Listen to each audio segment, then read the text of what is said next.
What's up, everybody? Welcome back to another Pitching Ninja's Filthiest Pitches of the Day.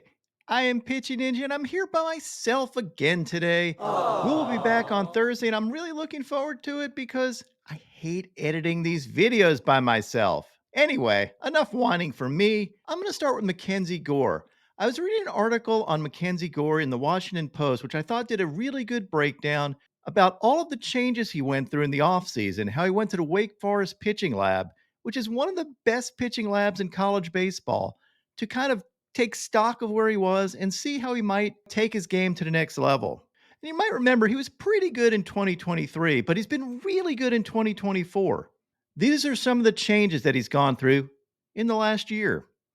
He's throwing harder now and throwing his fastball less. His velo's up from 95 miles an hour in 2023 to 96.5 miles an hour in 2024, but he's throwing his fastball 5% less. And this isn't unusual because typically a faster fastball makes all your off-speed stuff that much more nasty because a hitter has to react more quickly to your fastball and commit earlier, which makes your off-speed stuff that much more effective. He's throwing it more at the top of the zone now than he did.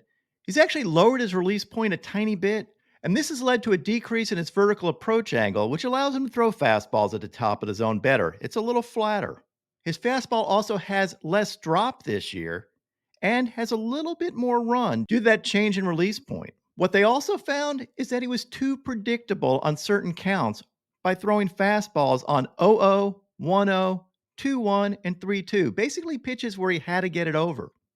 This predictability led to his fastball getting hit really hard on those counts because the hitter kind of knew what was coming. One of the big changes I've noticed is look at his position on the rubber this year versus last year. Last year, he was way to the right.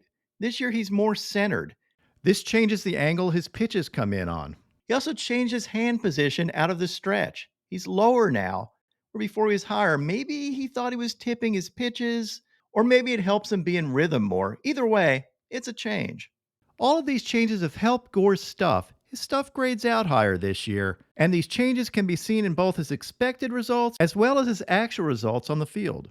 His expected ERA has dropped 1.5 runs from 2023 to 2024, and his normal ERA, the stuff we actually see on the field, has dropped 0.8 runs. Hard hit balls have dropped to 35% from 44% in 2023. And here are his overall ranks from 2023 to 2024. And you can see a massive improvement. And all of this showed up yesterday. Yesterday, Gore had 8 Ks and 5 2/3 innings, even up 1 run on 5 hits.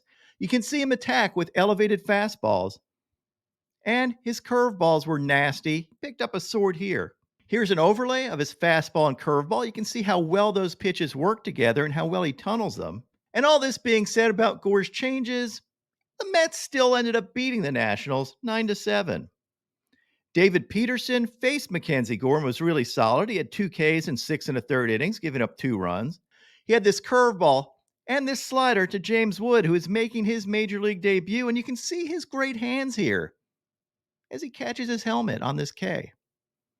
Now, Wood did get a hit in his first at bat, and he is going to be a stud. Don't mean to pick on him. Now to the rest of my whip around the league, and it's going to be short because there were only 3 games yesterday. Hunter Brown had 5 Ks and 6 scoreless innings, giving up 2 hits as the Astros won 3-1. He had these fastballs and curveballs, and he had these wicked 2-seamers to Turner. Can I help you, Mr. Turner? No, thanks. I'm just looking. Brown faced Yariel Rodriguez, who had 6 Ks and 4 2/3 innings, giving up 1 run on 2 hits. He was also really good yesterday. He had this wicked front door 2-seamer, these curveballs and sliders.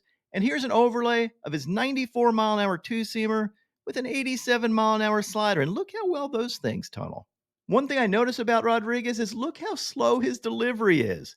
And this one is especially slow because he paused in the middle of it. So I decided to do a matchup of Yariel Rodriguez's delivery to the plate compared to Elly De La Cruz rounding second base on this inside the park home run. Yep, these things take just about the same amount of time. The Rockies beat the Brewers 8-7, and there wasn't much great pitching in this game. Austin Gomber started. He had 3 Ks and 6 innings, giving up 4 runs. He had these curveballs and picked up a sword as well as a slider. Now onto my filthiest relievers. Brian Abreu had this slider. Kyle Finnegan had this dirty splitter.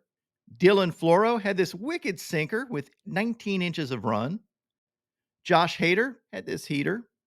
Daniel Nunez had this slider and picked up a sword. Zach Pop had this nasty sinker. Trevor Richards had this wicked changeup. I mean, look at the drop on this thing at nearly 2,600 RPMs. Yeah, pretty much the only guy that throws a changeup with higher RPMs is not pitching right now. It's Devin Williams and his airbender. Hopefully, Devin will be back soon because I really miss the airbender. Tyler Kinley had this slider. And the Bond villain, Victor Vodnik, had this elevated fastball. And now, my pitching ninja moment of zen. I love this here, as Brewers manager Pat Murphy was arguing this play. Very intense argument, and then he breaks character as he walks off the field, smiling at Elias Diaz. Elias, I don't know what Elias said. Hey, nice argument, Pat. That's the third. My picks of the day today are a three-leg parlay. I'm going to start out with Dylan Cease for 6 Ks or more, then take Tarek Skubal for 6 Ks or more, and top it off with Reynaldo Lopez for 5 Ks or more. What would your picks of the day be?